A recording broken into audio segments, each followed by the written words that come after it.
Doing well. Today we are going to discuss the very important topic for the UPSC point of view. And जो आज का topic है inflation matrix.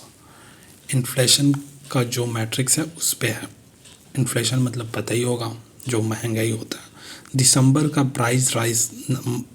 दिसंबर्स price rise numbers do not ring in enough relief. जो दिसंबर का जो price rise है, जो दिसंबर में जो प्राइस बढ़ा है, नंबर्स डू नॉट रिंग, ये जो नंबर है तो ये रिंग नहीं कर रहा एनफ टू रिलीफ, मतलब इतना बड़ा है कि जो कंज्यूमर जो कंज्यूम कर रहे हैं चीज़ें उनके लिए अच्छा एक संदेश नहीं मिला। In the final inflation print before the union budget for 2025-26 is presented. In the final inflation print, जो फाइनल इन्फ्लेशन प्रिंट हुआ है बिफोर यूनियन बजट, जो यूनियन बजट आने से पहले 2025-26 प्रेजेंट होने से पहले जो फाइनल इन्फ्लेशन प्रिंट हुआ है, फॉलोड बाई उसके बाद the first review of the monetary policy led by the new governor of RBI. जो फर्स्ट रिव्यू है, इसको रिव्यू किया गया है इन्फ्लेशन को। जो फर्स्ट रिव्यू है मॉनेटरी पॉलिसी का, किसने लेड किया है मॉनेटरी पॉलिसी को? पहला रिव्यू को जो नया गवर्नर बने हैं आरबीआई का, इन अर्ली फरवरी। ठीक है।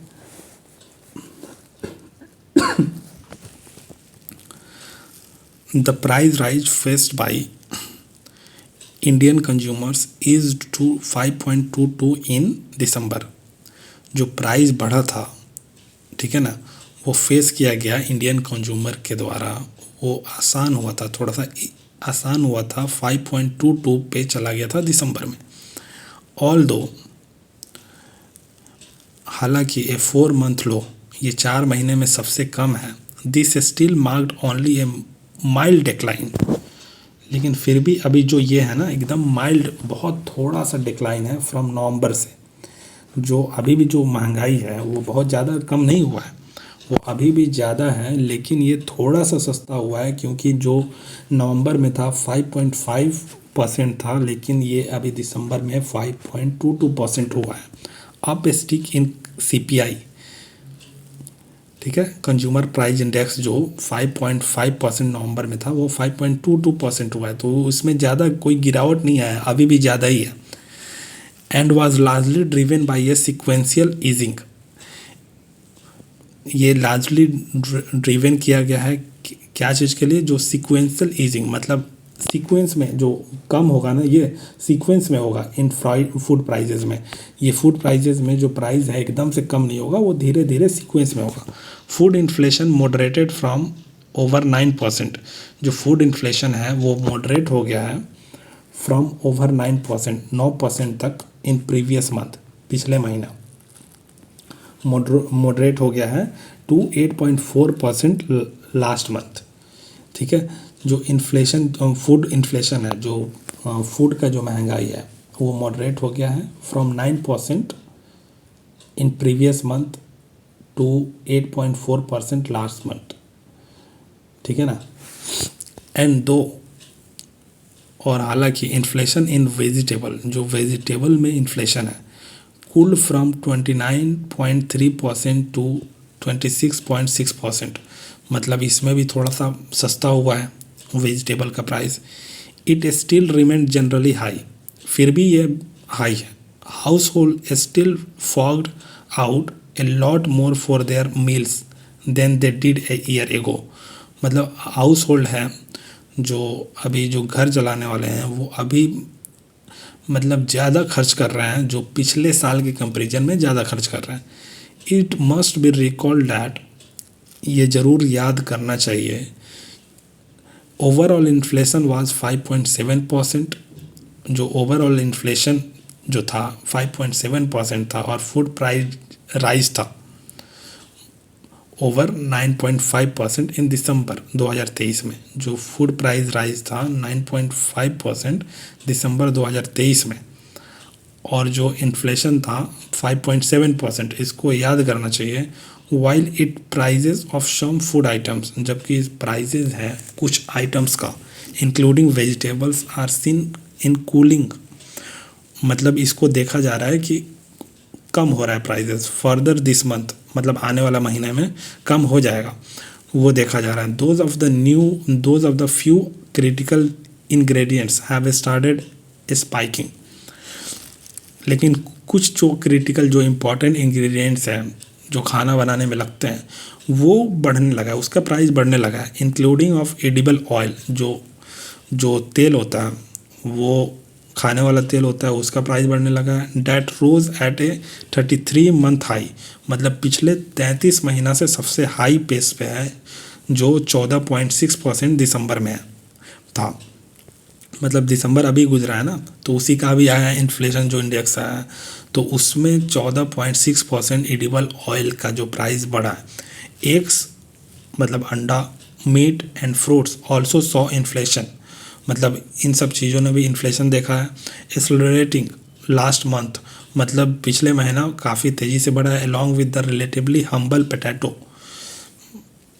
साथ साथ जो रिलेटिवली हम्बल होता है, मतलब काफ़ी कम प्राइस होता है पोटैटो का, वो भी बढ़ा है 68.2% से। मोर ओवर और इन्फ्लेशन इन होलसेल प्राइसेस, जो होलसेल प्राइसेस हैं हैज़ गेंड पेस, मतलब इसमें भी बढ़ोतरी आ रही है। सिग्नलिंग डैट, ये सिग्नल कर रहा है कि there is room for higher cost to be passed on to consumers for food items, कि ये सिग्नल कर रहा है कि अभी भी ये जो टाइम आ रहा है वो काफ़ी महंगा होगा, मतलब कंज्यूमर के लिए, फूड आइटम्स के लिए, as well as manufacture product, जो मैन्युफैक्चरिंग प्रोडक्ट है वो भी महंगा होगा। The government and industry want, जो गवर्नमेंट और इंडस्ट्री चाहती है कि RBI to cut interest rate, RBI को इंटरेस्ट रेट कट करना चाहिए, टू इनविगोरेट, मतलब दोबारा से इसको बढ़ाने के लिए। Consumption and fading growth in pulses by looking through volatile food inflation, जो कंजम्पशन है वो और फेडिंग, जो धुंधला बढ़ रहा है ग्रोथ, वो फिर से सही दिखने लगेगा जो वोलेटाइल है अभी फूड इन्फ्लेशन में। मतलब आरबीआई जब इंटरेस्ट रेट कम करेगी, तो आरबीआई इंटरेस्ट रेट कम करेगी तो बैंक को भी कम करना पड़ेगा। जब बैंक कम करेगी तो लोग ज़्यादा लोन लेंगे, ज़्यादा पैसा उठाएंगे, तो ज़्यादा पैसा उठाएंगे तो वो अलग अलग इंडस्ट्री में खर्च करेंगे।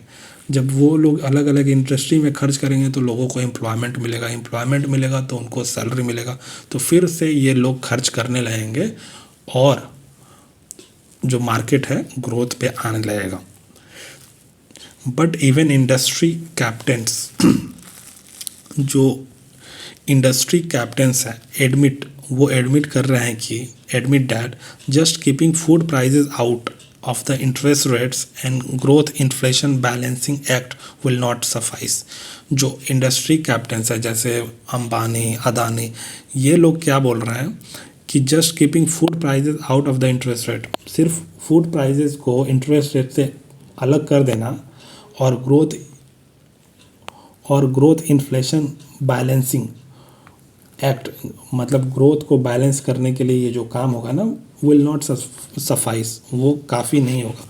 मोर ओवर, और तो और, even if the weightage for food in the CPI is reduced in line with the recent household consumption spending survey results, यहाँ तक कि जो वेटेज है फॉर फूड का जो वेटेज है in the CPI consumer price index में, वो काफ़ी कम हो गया है। In line with the recent household consumption spending survey हुआ है कि एक जो घर का लोग है वो कितना खर्च कर रहे हैं वो अपने फूड आइटम्स पे, वो काफ़ी कम हो गया। Food prices trends have a material impact on the spending prosperity of household and their inflation expectation। जो फूड प्राइजेस जो ट्रेंड है have a material impact, क्या है उसका material impact है on the spending prosperity, जो खर्च करके जो समृद्धि बढ़ाया जा रहा है, ठीक है ना, हाउस होल्ड का, एंड देयर इन्फ्लेशन एक्सपेक्टेशन। मतलब ये इट्स ए लॉन्ग सेंटेंस, जो पूरा को एक बार में करके देखते हैं। More over, even if the weightage for the food in the CPI is reduced, जो फूड का जो है सीपीआई उसको रिड्यूस कर दिया गया है in line with the recent household consumption spending survey result में कम कर दिया गया। और दूसरा है कि फूड प्राइजेज जो ट्रेंड्स है हैव ए मटेरियल इम्पैक्ट, जो इसका जो ट्रेंड चल रहा है फूड प्राइजेज हाइक का, ये मटेरियल इम्पैक्ट है जो स्पेंडिंग प्रोपेंसिटी है, जो स्पेंड करने का जो गति है हाउस होल्ड का, एंड देयर इन्फ्लेशन एक्सपेक्टेशन है वो काफ़ी ज़्यादा है। इन्फ्लेशन में yet average 4.5% through January to March. Inflation ये भी हो सकता है कि जो एवरेज हो 4.5% हो जनवरी से मार्च तक, एज द आरबीआई एक्सपेक्ट, जो आरबीआई उम्मीद कर रही है। But the central bank that has committed to await, मतलब सेंट्रल बैंक ने ये कमिट कर लिया है कि इंतज़ार करने के लिए एक durable alignment to its 4% goal before slashing rates, मतलब वो इंटरेस्ट रेट काटने से पहले वो इन्फ्लेशन को 4% गोल तक लाने का कमिटमेंट कर लिया है सेंट्रल बैंक ने, लेकिन has a difficult call to make in February. ये जो सेंट्रल बैंक के लिए होगा काफ़ी डिफ़िकल्ट होगा फेब्रुअरी में करने के लिए। इंटेंजिबल मेजर, जो टेंजिबल मेजर है टू ईज प्राइजेस, जो प्राइजेस को कम करने का, प्रेशर इन बजट, जो प्रेशर है price pressure in the budget में, अलॉन्ग विथ उसके साथ some visibility on the centre's fiscal glide path, कुछ विजिबिलिटी है on the centre's fiscal glide path पे, could help tip the scales for a rate cut cycle to begin soon. ये मदद कर सकता है मतलब बढ़ाने के लिए अगर रेट कट होता है इंटरेस्ट रेट में, तो इफ़ नॉट नेक्स्ट मंथ, अगर ये नेक्स्ट महीने में नहीं तो there are a few new imponderables, यहाँ पे कुछ नया इम्पोर्टेबल है डैट हैव कंपाउंडेड, जिसने कैलकुलेट कर दिया, मतलब मल्टीप्लाई कर दिया है the trade off matrix for policy makers in North Block as well as Mint Street, मतलब जहाँ पे पैसे को मिंट किया जाता है वहाँ पे पॉलिसी मेकर्स के लिए काफ़ी ज़्यादा मतलब ये कैलकुलेटिव बना दिया है। The swift unravelling of the rupee vis जो स्विफ्ट हुआ है अनरेवलिंग रूपी का, the dollar in recent week which raises the risk of importing inflation, मतलब डॉलर ने जो रिसेंट वीक में जो डॉलर है वो बढ़ा है और वो रिस्क बना दे रहा है इम्पोर्टिंग इन्फ्लेशन पे। एमॉन्ग अदर कोलेट्रल इफेक्ट्स, मतलब जो दूसरा भी जो दायित्व हैं जो उधार है उस पे, specially as global oil prices, खास करके जो ग्लोबल ऑयल प्राइसेस हैं हैव रिसर्च, ये दोबारा से बढ़ गया टू मल्टी मंथ हाई, मतलब बहुत महीनों के बाद, ठीक है ना, जितना भी बड़ा था उससे ज़्यादा बढ़ गया। ए वेरी नुआंस्ड अप्रोच, मतलब बहुत ही बारीक अप्रोच, नुआंस्ड का मतलब होता है बारीक, बहुत ही नुआंस्ड अप्रोच इज़ इम्परेटिव मतलब काफ़ी ज़रूरी हो गया है, काफ़ी एक बारीक अप्रोच लेने की ज़रूरत हो गया है। क्या करने के लिए, अवॉइड करने के लिए जो फ्रेश मिस स्टेप्स है, जो गलत कदम उठाने के लिए, जो नया कोई गलत कदम उठा ले उसको अवॉइड करने के लिए एक बहुत ही बारीक तरीके से अप्रोच लेने की काफ़ी ज़रूरत हो गया है। I hope you understood this topic. This is all about the inflation and it is talking about the food price and CPI and consumer price index and wholesale price index,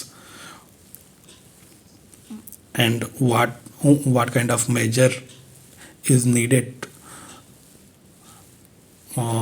then government can take and RBI can take. Thank you guys.